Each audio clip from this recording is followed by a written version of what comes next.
अनुच्छेद 324 निर्वाचनों के अधीक्षण, निर्देशन और नियंत्रण का निर्वाचन आयोग में निहित होना।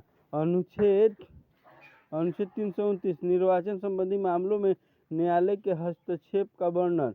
अनुच्छेद 330 लोकसभा में अनुसूचित जाति और अनुसूचित जनजाति के लिए स्थानों का आरक्षण होगा। अनुच्छेद 331 लोकसभा में आंग्ल भारतीय समुदाय का प्रतिनिधित्व, जिसको अब समाप्त कर दिया गया है। अनुच्छेद 32 राज्य के विधानसभा में अनुसूचित जाति और अनुसूचित जनजाति के लिए स्थानों का आरक्षण। अनुच्छेद 333 राज्य की विधानसभा में आंग्ल भारतीय समुदाय का प्रतिनिधित्व, इसे भी समाप्त कर दिया गया है। अनुच्छेद 343 संघ की परिभाषा। अनुच्छेद 344 राज्यसभा के संबंध में आयोग और संसद की समिति।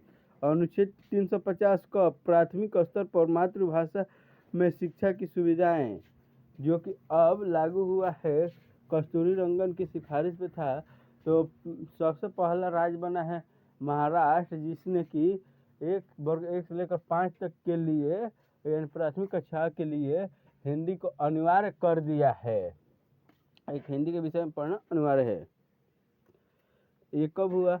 जब जो कर्नाटक में हिंदी को लेकर विरोध हो रहा था, उसी को देखा देखी महाराष्ट्र में जब ये विरोध होना शुरू हुआ, तब जाकर महाराष्ट्र सरकार द्वारा हिंदी को एक अनिवार्य भाषा बना दिया गया महाराष्ट्र के लिए।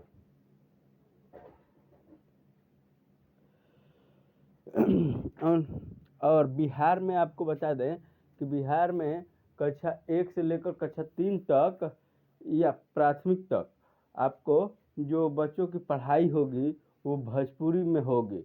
मतलब प्राथमिक भाषा जो होगा ये बिहार का मातृभाषा, वो अब भोजपुरी होगा।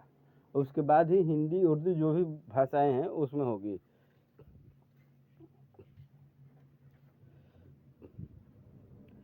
अनुच्छेद 351 हिंदी भाषा के विकास के लिए निर्देश। अनुच्छेद 352 आपात की उद्घोषणा का प्रभाव। अनुच्छेद 356 राज्य में संवैधानिक तंत्र के विफल हो जाने की दशा में उपबंध। अनुच्छेद 360 वित्तीय आपात के बारे में उपबंध। अनुच्छेद 368 संविधान का संशोधन करने की संसद की शक्ति और उसकी प्रक्रिया।